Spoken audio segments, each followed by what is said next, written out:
What's your ethnic background, if you don't mind asking? My parents are from India. Okay, perfect. Just getting premise here. First of all, I want to say the premise of Donald Trump being pro-crime. No. I want to. What kind of premise are you getting? I love how he's trying to be nice myself about with it too. He's like, if you don't mind my asking, I do mind your asking you. Hold up. I just want to know exactly what kind Who am I of being racism. racist against? Exactly. Yeah. Let me dial in some of the stereotypes. here. Go ahead. Polite racism. Why you care about what's happening in the U.S. Should people who live in the U.S. not care about? Let's not interrupt each other. Because I have this thing, people know I have this thing. I have to stay calm, okay? So Okay. I have this thing. It's called being a bitch. I can't hold my own in a conversation without throwing a fit. See, this is the thing. This is the kind of masculinity. He's like, listen. You don't want to see me if I explode, bro. Yeah. Little man. Yeah, what are you going to do? It's about tribal warfare. That's where we're at in the U.S. I don't know where you're at in the UK. You're from India, so I don't really. I'm not from India. Oh, sorry, your parents are from India. See, this is the thing that kills me. The people who accuse folks of tribalism generally appeal to tribalism. And that's the crux of it all. It's like the premise of his entire argument is you don't belong here because your family originated in a different place. You shouldn't care about what happens. Ergo, I get to define everything that's relevant about this place and then debate you on the premise of what I just defined. And anytime you refute me, I'm going to go back to this idea that actually essential tribalism is really the differentiating factor that really matters at all. And I'm going to keep making that point to you. And part of me says, the funny thing about it is like, because when you speak and you say, let me refute this point, they're like, oh, but you're coming from a different tribe. So it's like, it's impossible to refute that essential argument. And it's so antithetical to everything that this country is built on. I'll blow your mind here for a second. I was raised by my father, who's an Egyptian immigrant, and my stepmom, Jackie. And so I'm ethnically 100% Egyptian and, I'm born and raised in Michigan. My brother, Osama, he is ethnically half Egyptian, ethnically half white. So my stepmom is a daughter of the American Revolution. They can trace their lineage back to Abigail Adams. And so, somebody like him, at some point is like, look, he's as ethnically American as this kid is, and his name is Osama. And their vision of America would be that somehow that's a bad thing, right? Like the whole idea of what makes this place amazing is that it's not built on one ethnicity. It's that it can actually encourage people from the rest of the world to come here and build here and be a part of things. Your dad came here to build stuff. Mom came here to build stuff. My dad and mom came here to build stuff, and they did. Like my dad holds patents and taught, thousands potentially of students, hundreds of thousands of students. And worked for the big three. Like the notion that somehow America is better without immigrants, part of me is just like empirically untrue, but then in the conception of somebody like him, impossible to refute because you don't have a contrapositive of what it would have been. And so it was fascinating. My brother, after 9/11, right, my parents were like, oh, you could just go by Sam. He's like, no, my name's Osama. And it's as American as any other name, right? And it was like, I would have been 8. I'm an American citizen. You have your own states. I'm an American, You're an American citizen? Okay, fair enough. I don't know how you got that, but fair enough. Here's the thing. Are you an American citizen? Absolutely. Okay. But here's the thing. Not sure how you got that, okay.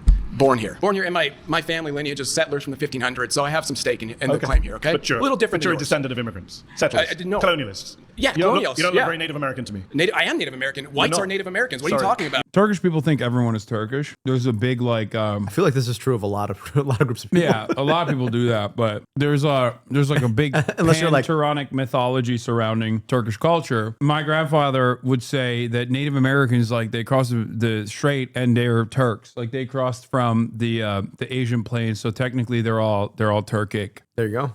And there is like some kind of genetic thing that both Native Americans have and Turkic people have. It's like a tooth thing. I don't know.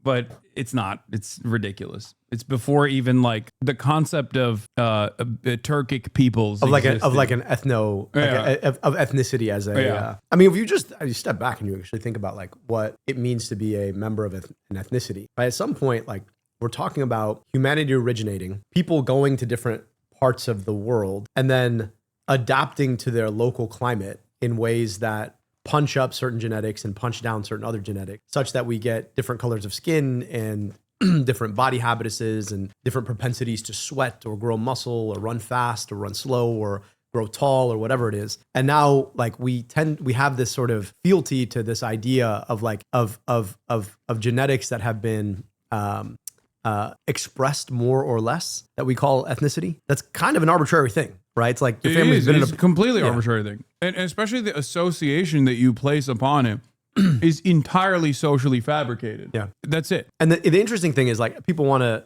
then, because what makes human is our capacity for cognitive engagement. They want to pretend that there's like some cognitive difference between peoples. What part of me is just like, no, actually, in some parts of the world, the sun shines brighter. In some parts of the world, the sun shines less. But no matter what you are as a human being, your propensity for social engagement and cognitive engagement are 100% what makes you human. And so there was like the same pressure to grow cognitively in different places. And so part of me is just like, guys, this makes like these arguments make zero sense when you actually step back and break them down in any scientifically rigorous way. But then again, you know, to the video you played before, like what scientific rigor in the face of the internet? So, you know, maybe I yield. What was happening before the 1500s? There was indigenous people here that came here from Do you know Asia. what indigenous means? Listen. All right, what do you do with this? What do you do with this? This guy's like, whites are Native American. There were indigenous people here. Okay, what does indigenous mean? Like what? How? I don't. Oh my God, it's so stupid. Listen, before Indigenous people can't come from somewhere else. finish? I'm not sure if you know what the meaning of indigenous means. I do know what it means. It means they came here first, right? They came here from Asia by way of land bridge. Have an argument with Neil deGrasse Tyson or anybody else about that. I don't care. Is he an American? Oh shit, never mind. He said it. He said it. Native Americans are Turk. My claim is that I don't care if it's pro-crime. You want to go back to the topic of conversation? That's fine. We agree then. He's pro-crime. But I have a question for you, though. Do you care on the opposite side of the spectrum? Yes. I think that Donald Trump shouldn't have pardoned 9 Republican members of Congress who were convicted of crimes. I don't think Democrats should pardon Democrats. Because you're arguing for the position of like a U.S. that doesn't exist anymore. Okay. We're headed towards nihilism. No laws, nothing matters. It's not about this kid. He looks like he's on the verge of his second divorce. That's just a rough hairline, man. It's that Turkic genetics. I mean, maybe. I hope he's not a kid. I mean, I put him at like 29. This dude is younger than me, you think? Yeah. Oh, hell no. I just think he's got like really rough hairline. I think he needs to go to Turkey. Let's send that man to Turkey. You know what we do? Honestly, you should raise the money, send that man to Turkey, get him a new hairline. He'd be a lot happier. And he would enjoy the food. He might open his eyes. I don't think he's 29, but we'll see. Where will you put him at? Like 38. Okay, all right. I'm interested in figuring out how old this guy is. I'm sure we can find out. Internet, do your thing. Conservatives for too long have been playing it safe. I'm conservative, okay? Really? Let me tell you this. We do play it too safe. We've been playing it by the book for too long. Okay. At this point, gloves are off, right? The left has made their point. They're willing to do... the police force in Washington, the left? Yes! Are you kidding me? The left? Are you insane? Police officers. The cops they've never been on the left. That's ridiculous. Yeah, no, there's... I guess maybe in the USSR, technically, but cops in the United States of America have historically voted overwhelmingly for Republicans. There's never been a case where, like, the ones that don't vote straight ticket Republican will usually be libertarians, which is even funnier because, like, the principle of libertarianism is supposed to be like that you're anti-cop as well. Like the state has a monopoly on violence, right? But like you're the guy who has the monopoly on violence. You're the jackbooted thugs of the state. So shocking that this guy said, did the cops, the Capitol Police that famously brutalized like disabled Medicare for All protesters in the halls of the Capitol, they're actually leftists. It's because anybody who opposes, I mean, this is the thing, is like when you're flexible with the idea of what a leftist is and you just define it as anybody who opposes a fascist would be authoritarian, then anybody can be reframed as a left, as long as you disagree with me momentarily, which is like this is like the Trump playbook. I just, the point that you made earlier, which is like young, MAGA, I don't even say conservatives, right? Conservative implies a certain kind of ideology that you have to actually stick to, but like young MAGA activists have broken away from any sort of like ideological discipline about anything. And so it becomes just nearly impossible to actually debate on any real terms that are not tribal. Like, you don't look like me, ergo you're not part of this, so your opinion doesn't matter. Modern fascism has become so much more diverse. How much do you think about this? Like, this is just about power. It's about feeling comfort with being on the side of power. I mean, I just like, I think a lot about bullies generally. I think you probably experienced your fair share of it. I did when I was a kid. And more often, like the guys who are around the bully are not there because they generally agree with the bully. They're there because there's a comfort in having a proximity to the most powerful person in the room that they perceive as powerful. Yeah. And most of the time, like, if you want to beat a bully, you actually don't try and beat his seconds. What you try to do is you show him to be not as powerful as he thinks, or you disempower him. And then you try and win over the folks around him, right? By trying to show them that there's another way. And I just think that like so much of this is just about actually like a comfort with power and a fear, not even comfort, it's a fear of power and what power can be done against you. Especially if you're like a Mexican dude and you're like engaging in this fascism. It's just like, hey, maybe if I'm like nice to the fascist the fascists won't come and get me.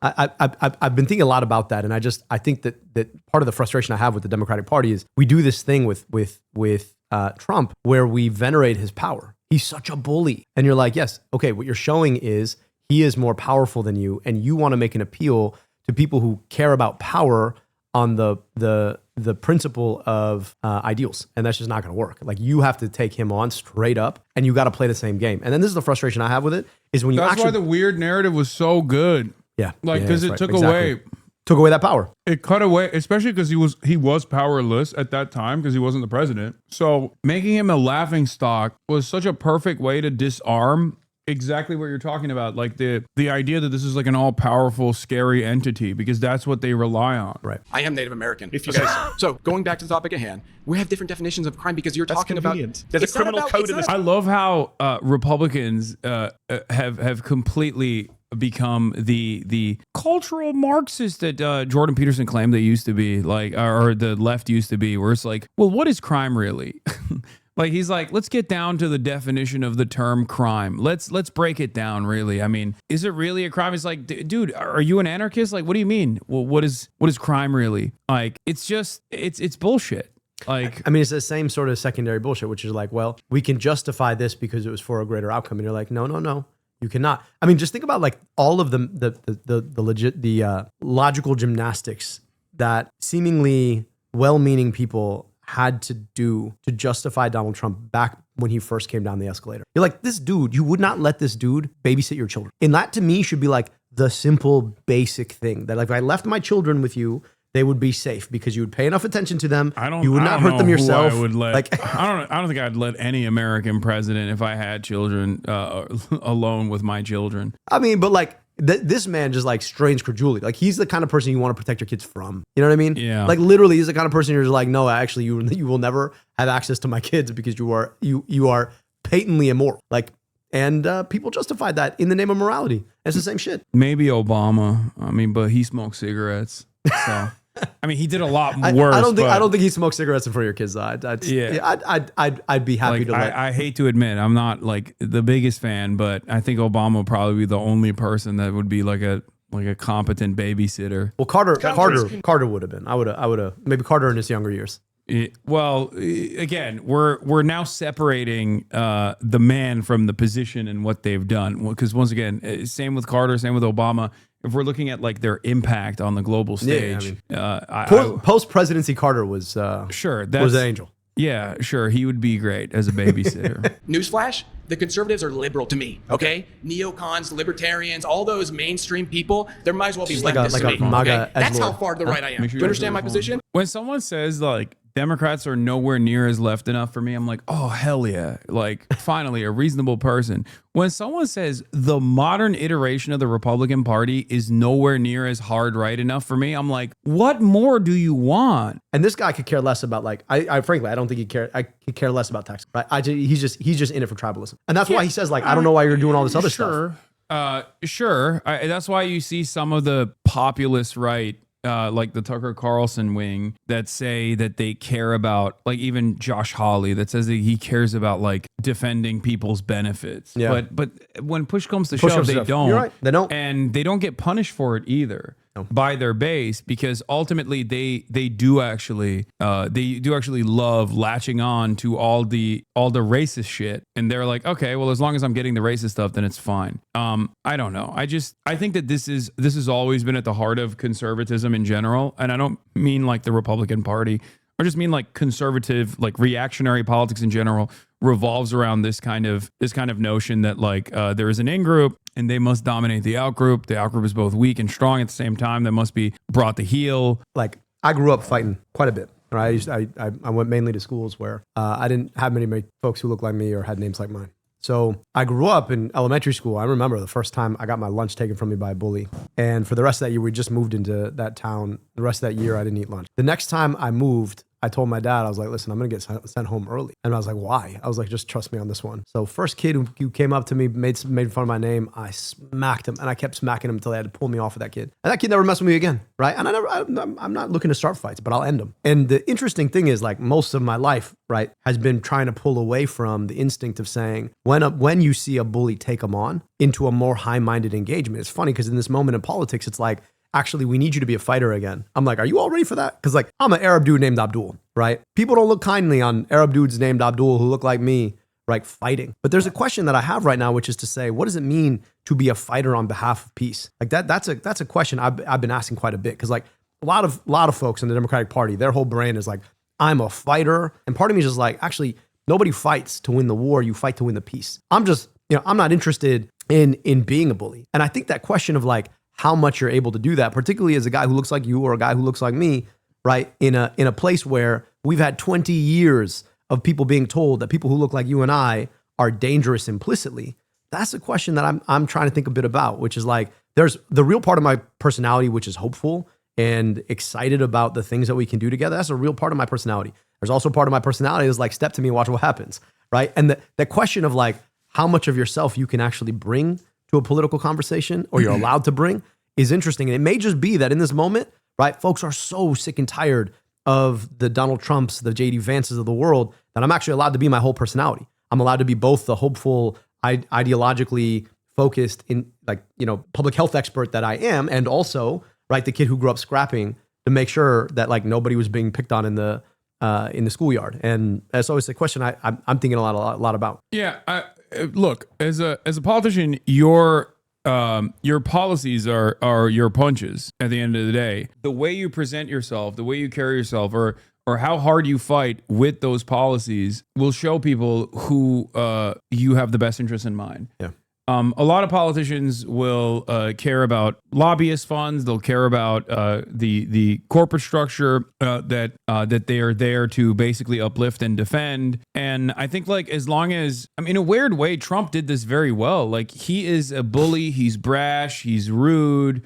He's awful. But he was able to make it seem, at least to his base of support, that he was a bully for them, right? And that I think played a very meaningful role in people still to this day holding on to this idea that, like, Trump has their best interests in mind. Yeah. And I think a lot of politicians on the left could learn from that kind of behavior. I mean, that's the thing, right? It's like, you want to be ideas driven. Like, I'd love to just, if the whole campaign came down to one debate, I'll debate anyone on anything, anywhere, right? And as an ideas-driven candidate who wants you to have healthcare and wants you to have to pay less and doesn't want you dominated by a corporation, either in the workplace or in the marketplace, like, I know our ideas win. The question, though, is that so much of politics right now, especially now, are transacted on your screen, usually on your phone. You know what I mean? And one of the things that I think we're learning a lot about is, you think about the degree to which a lot of the politicians who are succeeding right now have a background in entertainment, right? There is a certain, like, engagement with the camera, whether it's Donald Trump and his time on television, or Zoran was a rapper before he went into politics. I think the question of, like, how do you engage with folks and get them to be thinking about your ideas in a way that doesn't talk down to them and is transacted in the conversation of the moment, like on the medium of the moment. I think that's the tough part. And your point, right, is like, those policies are punches. But Donald Trump never actually had policy, right? He had a narrative. Like, he never really, I build the wall, I guess, was his original policy point. He did have policies that matter, in the sense that I would go so far as to say he had the only type of policies that get passed around in American politics nowadays, which is culture war shit. Yeah. Because the Democrats have completely dropped any notion that they are interested in improving the material conditions of the American working class. So the only war that is waged in this back and forth political football between the two parties is waged on the virtues of culture war agendas. And since Newt Gingrich, like, the Republicans have basically expertly crafted every single culture war agenda item that they will always win on, because they spend every waking moment propagandizing and manufacturing outrage for certain things that aren't real problems at all. And then they are seen as the only people who can offer a solution to the problems that they created. And they do that by lying. Now, one other way that I do this when I go on like Theo Von or whatever is to explain very simply that like a trans person is not your landlord. You know what I mean? Like your rent is going up because your landlord's putting your rent up. And it's not a trans person that did that. It's not an undocumented migrant that is your boss that is not letting you take time off from work because your family's sick. Yeah. As your boss. This is capital. This is an expression of the power that capital has on your life. Republicans use vulnerable populations as a distraction expertly to be like, oh, this is, trans people are doing this. Undocumented migrants are doing that. Pay attention to that, and not the people who are robbing you blind. And I think that's like that's why you see this resentment now against Trump's anti-immigrant agenda. Initially, it was his most popular provision, and now that it has unfolded, the violence has unfolded, and people can see it. Masked thugs doing dragnet operations and job sites to arrest and subsequently ship off some of the most productive members of our communities, our neighbors, ripping them away from their families and then shipping them into facilities in CCOT in El Salvador. That has caused a lot of enmity and a lot of resentment, even against the Trump administration and the agenda of the anti-immigrant agenda, because people saw how violent this was. And they come to that recognition, but someone needs to steer them in that direction. And that's why we need good leadership. That's why we need better communicators. That's why we need better leaders in the Democratic Party that can actively look at the moment and say, look, they're firing people. They're firing people with Doge. Like a billionaire basically ran his hand through every regulatory agency and fired tens of thousands of federal government employees that have like some of the last remaining good middle income jobs.